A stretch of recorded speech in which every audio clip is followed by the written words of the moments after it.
Hi ಎಲ್ರಿಗೂ ನಮಸ್ಕಾರ. ನಾನು ನಿಮ್ಮ ಪಾವನಾ ಲೋಕೇಶ್. ಎಲ್ಲರೂ ಹೇಗಿದ್ದೀರಾ? ಎಲ್ಲರೂ ಚೆನ್ನಾಗಿದ್ದೀರಾ ಅಂತ ಭಾವಿಸ್ತಾ ನನ್ನ ಒಂದು ವಿಡಿಯೋನ ಸ್ಟಾರ್ಟ್ ಮಾಡ್ತಾ ಇದ್ದೀನಿ. Welcome back to Pavana Lokesh YouTube channel. ಮತ್ತು ಆ್ಯಕ್ಚುಲಿ ನಾನು ಹಾಸ್ಪಿಟಲ್ಗೆ ಹೋಗಬೇಕಿತ್ತು. ನನ್ನ ಮಗಳು ಹುಷಾರಿರಲಿಲ್ಲ. ಹಾಗಾಗಿ ಕ್ಯಾರೆಟ್ ಪಲ್ಯ ಮಾಡಿಬಿಟ್ಟು ಫ್ರಿಜ್ಜಲ್ಲಿ ಸರಿಯಿತು ಅಂತ ದೋಸೆ ಮಾಡಿಬಿಟ್ಟೆ. ಬರೀ ಯಾಕೆ ಹಾಸ್ಪಿಟ್ಲಿಗೆ ಹೋಗಬೇಕು? ಯಾಕೆ? ಯಾರಿಗೆ? ಇಲ್ಲಿ ಏನಾಗಿದೆ? ಜ್ವರ ಬಂದಿದ್ಯಾ?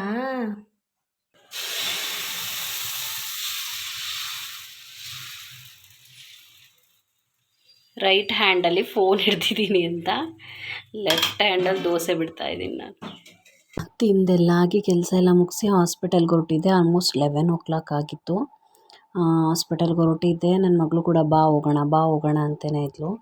ಇಲ್ಲಿ ಹಾಗೆ ವಿಡಿಯೋ ಸ್ಟಾರ್ಟ್ ಮಾಡೋಣ ಅಂತ ಮಾಡ್ತಿದ್ದೆ. ಬಟ್ ಎಷ್ಟು ಫಾಸ್ಟಾಗಿ ವೆಹಿಕಲ್ಗಳು ಬರ್ತಿದ್ವು ಅಂತ ಅಂದರೆ, ಒನ್ ವೇ ಆಗಿರೋದ್ರಿಂದ ಇವಾಗಂತೂ ವೆಹಿಕಲ್ ಏನು ಕ್ರಾಸ್ ಮಾಡೋಕ್ಕೆ ಆಗ್ತಿರ್ಲಿಲ್ಲ. ಬೆಂಗಳೂರಲ್ಲಿ ಕೂಡ ಇಷ್ಟು ಕಷ್ಟ ಆಗ್ತಿರ್ಲಿಲ್ಲ. ಅಂದರೆ ಸ್ವಲ್ಪ ಸ್ಲೋ ಆಗಾದರೂ ಬರ್ತಾರೆ, ಇಲ್ಲಂತೂ ಏನು ಸ್ಪೀಡಾಗಿ ಬರ್ತಿದ್ದಾರೆ. ನೋಡಿ ಹಾಗೆ ರೋಡ್ ಕ್ರಾಸ್ ಮಾಡಿ ಬಸ್ ಸ್ಟ್ಯಾಂಡ್ ಹತ್ರ ಹೋದ್ವಿ ಆಟೋ ಹತ್ತೋಣ ಅಂತ. ಬಟ್ ಅಲ್ಲಿ ವೆಯ್ಟ್ ಮಾಡಿ ಇಲ್ಲ ಅಂದರೂ ಅವತ್ತು ನಮ್ಮೂರಿಗೆಲ್ಲ ಆಲ್ಮೋಸ್ಟ್ ಒಂದು ಹೋದ ತಕ್ಷಣವೇ ಸಿಕ್ಬಿಡ್ತವೆ, ಇಲ್ಲಾಂದ್ರೆ ಒಂದು 10 ಮಿನಿಟ್ಸ್ ಅಷ್ಟೇ. ಬಟ್ ಅವತ್ತಂತೂ ಒಂದು ಅರ್ಧ ಮುಕ್ಕಾಲು ಗಂಟೆ ವೆಯ್ಟ್ ಮಾಡಿದ್ದೀನಿ. ನನ್ನ ಮಗಳಂತೂ ಅವಳು ಆ ಕಡೆ ನೋಡೋದು, ಅಂಗಡಿ ಹತ್ರ ನಿಂತಿದ್ವಾ, ಅವಳು ಅಂಗಡಿನೇ ನೋಡ್ತಾ ನಿಂತಿದ್ದಾಳೆ. ನಮ್ಮಮ್ಮ ಚಾಕ್ಲೇಟ್ ತೊಗೊಡ್ತಾರೆ. ಅವಳಿಗೆ ಚಾಕ್ಲೇಟ್ ಬೇಕಾಗಿರಲಿಲ್ಲ. ಆ್ಯಕ್ಚುಲಿ ಬಬಲ್ಸ್ ಊದ್ತಾರಲ್ಲ, ಅದು ಬಬಲ್ಸ್ ಬೇಕಿತ್ತು. ಅದನ್ನೇ ನೋಡ್ತಿದ್ದಾಳೆ, ಅಮ್ಮ ತೊಗೊಡು ಅಂತ. ಬಟ್ ನಾನು ಬರ್ಬೇಕಾದ್ರೆ ತೊಗೊಡ್ತೀನಿ ಬಾ ಚಿನ್ನಿ ಅಂತ ಹೇಳ್ತಿದ್ದೆ. ನಾವು ಅಂಗಡಿ ತಿಂಡಿ ಎಲ್ಲ ಅವಳಿಗೆ ತೊಗೊಡಲ್ಲ.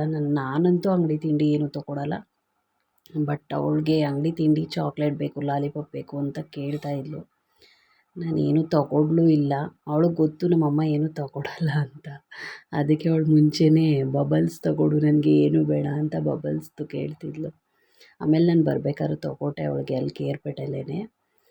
ಅವಳಿಗೆ ನಿಂತು ಆ ಬಿಸಿಲು, ಎಷ್ಟು ಬಿಸಿಲಿದೆ ಅಲ್ವಾ ಇವಾಗ, ಬಿಸಿಲಲ್ಲಿ ನಿಂತು ಸುಸ್ತಾಗಿ ಕೊನೆಗೋಗಿ ಅಂಗಡಿ ಹತ್ರನೇ ಕೂತ್ಕೊಂಡು ಅಂಗಡಿನೇ ನೋಡ್ತಾ ಇದ್ದಾಳೆ. ಕೊನೆಗೆ ಆಟೋ ಬಂತು. ಆಟೋ ಹತ್ತಿ ಕೇರ್ಪೇಟೆಗೆ ಗೌರ್ಮೆಂಟ್ ಹಾಸ್ಪಿಟಲ್ಗೆ ಹೋದ್ವಿ. ಹಾಸ್ಪಿಟಲ್ ಹತ್ರ ಬಂದ್ವಿ.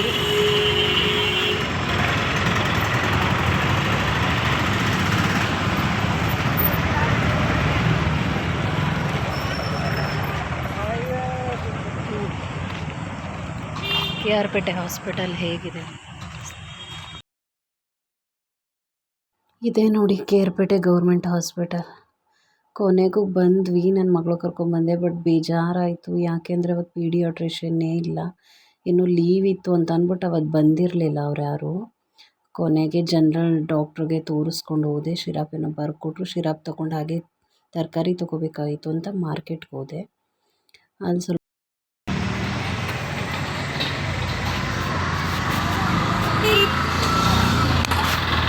ಎಷ್ಟಾಯ್ತು ಅಣ್ಣ ನಮ್ಮದು? ನಮ್ದು ಎಷ್ಟಾಯಿತು? 30?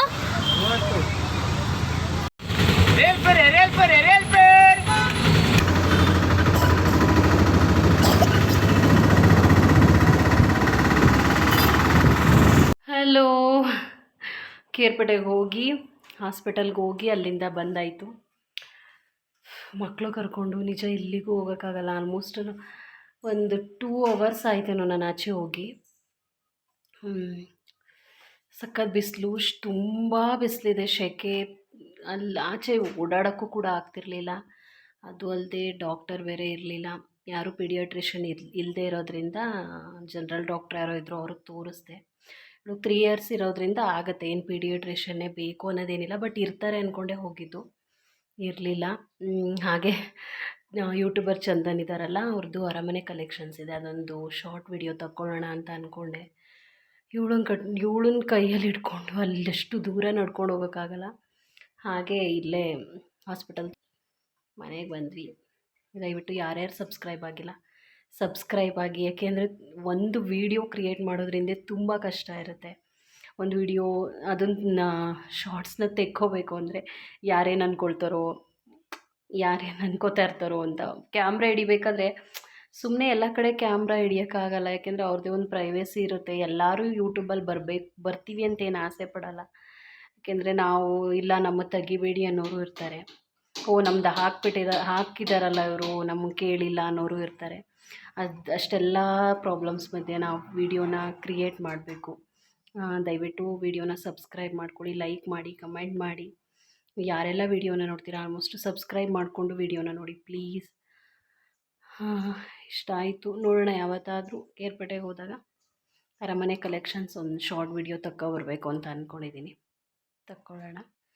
ಹಾಗೆ ಬರಬೇಕಾದ್ರೆ ಒಂದು ಮೂಗ್ಬಟ್ ಪರ್ಚೇಸ್ ಮಾಡ್ಕೊಬಂದೆ. ರೆಡ್ ಕಲರ್ ಇದೆ. ಇದು ಆ್ಯಕ್ಚುಲಿ ನಾನು ಹಾಕಿರೋದು ಬಂದು ವೈಟ್ ಸ್ಟೋನ್ದು ಒಂದು ರೆಡ್ ಕಲರ್ ತೊಗೊಬಂದೆ. ಅದಷ್ಟು ಕ್ಲಿಯರಾಗಿ ಕಾಣಿಸ್ತಿದೆಯೋ ಇಲ್ವೋ ಗೊತ್ತಿಲ್ಲ.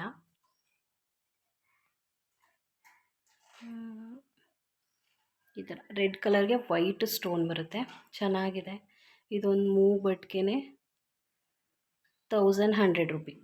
ಜಸ್ಟ್ ಇದೊಂದು ಮೂಗ್ಬಟ್ಗೆ ಇದೊಂದು ಮೂಗ್ಬಟ್ಟು ತೊಗೊಬಂದೆ.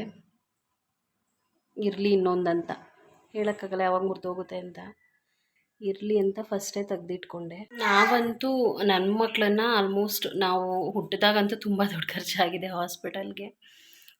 ಅವ್ರು ಹುಟ್ಟಿದಾಗ NICUನಲ್ಲಿ ಇದ್ದಿದ್ದ ಕಾರಣ NICUನಲ್ಲಿದ್ದರು ನನ್ನ ಮಕ್ಕಳು ಒಂದು ವಾರ, ಹಾಗಾಗಿ ತುಂಬ ಅಮೌಂಟ್ ಖರ್ಚಾಯ್ತು ಅವಾಗ. ಅದಾದಮೇಲೆ ನಾವು ಆಲ್ಮೋಸ್ಟ್ ಅವ್ರನ್ನ ಗೌರ್ಮೆಂಟ್ ಹಾಸ್ಪಿಟಲ್ಗೆ ನಾವು ತೋರಿಸೋದು.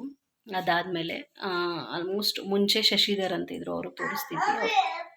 ಮುಂಚೆ ಪೀಡಿಯಾಟ್ರಿಷಿಯನ್ ಶಶಿಧರ್ ಅಂತ ಇದ್ದರು, ಅವ್ರು ತುಂಬ ಚೆನ್ನಾಗಿ ನೋಡ್ತಿದ್ರು. ಆಲ್ಮೋಸ್ಟ್ ನನ್ನ ಮಗನಿಗೆ ಒಂದು ಸಲ ನಿಮೋನಿಯಾ ಆಗಿಬಿಟ್ಟು ಅಲ್ಲೇ ಅಡ್ಮಿಟ್ ಆಗಬೇಕು 5 ಡೇಸ್ ಅಂತ ಹೇಳಿದರು.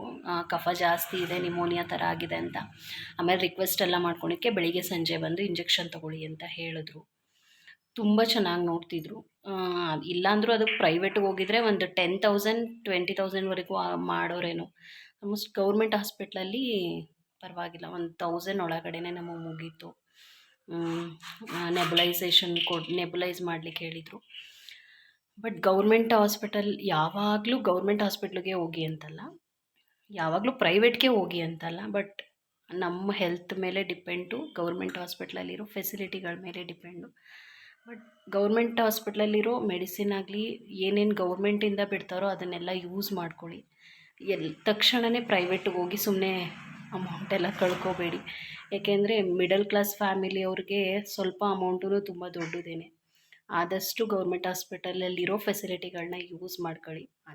ಅದಕ್ಕೂ ಮೀರಾಗಲಿಲ್ಲ ಅಂದಾಗ ಪ್ರೈವೇಟ್ಗೆ ಹೋಗಿ.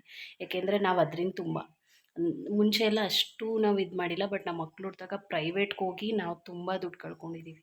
ಬಟ್ ಅದು ಅವಶ್ಯಕತೆಯೂ ಇತ್ತು. ಗೌರ್ಮೆಂಟಲ್ಲಿ ಆ ಥರ ಎಲ್ಲ ಫೆಸಿಲಿಟೀಸ್ನ ಮಕ್ಳಿಗೆ ಸಿಗ್ತೇನೂ ಇರಲಿಲ್ಲ. ಇವತ್ತು ನಮ್ಮ ಮಕ್ಕಳನ್ನ ಉಳಿಸ್ಕೊಂಡಿದ್ದೀವಿ ಅನ್ನೋದಕ್ಕೆ ಮೇಯ್ನ್ ಕಾರಣವೇ ಹಾಸ್ಪಿಟಲ್ ಇದ್ದೀವಿ, ಫೆಸಿಲಿಟೀಸು.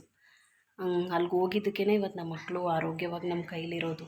ಒಂದು ವಾರ ಅಷ್ಟು ಕೇರ್ ಮಾಡಿದ್ದಾರೆ ನಮ್ಮ ಮಕ್ಕಳನ್ನ, ನಮ್ಗೆ ಉಳಿಸ್ಕೊಟ್ಟಿದ್ದಾರೆ. ಅಷ್ಟು ಅಮೌಂಟ್ ಆಯಿತು ಅಂತಲ್ಲ, ಬಟ್ ಉಳಿಸ್ಕೊಟ್ಟಿದ್ದಾರೆ. ಇಲ್ಲಿಗೆ ನನ್ನ ವೀಡಿಯೋನ ಮುಗಿಸ್ತಾ ಇದ್ದೀನಿ. ಯಾರೆಲ್ಲ ವೀಡಿಯೋ ನೋಡಿದ್ದೀರಾ ಥ್ಯಾಂಕ್ ಯು ಸೋ ಮಚ್. ಯಾರೆಲ್ಲ ಸಬ್ಸ್ಕ್ರೈಬ್ ಮಾಡದೆ ವೀಡಿಯೋ ನೋಡ್ತಾ ಇದ್ದೀರಾ ದಯವಿಟ್ಟು ಸಬ್ಸ್ಕ್ರೈಬ್ ಮಾಡಿಕೊಡಿ. ಎಲ್ರಿಗೂ ಥ್ಯಾಂಕ್ ಯು ಸೋ ಮಚ್.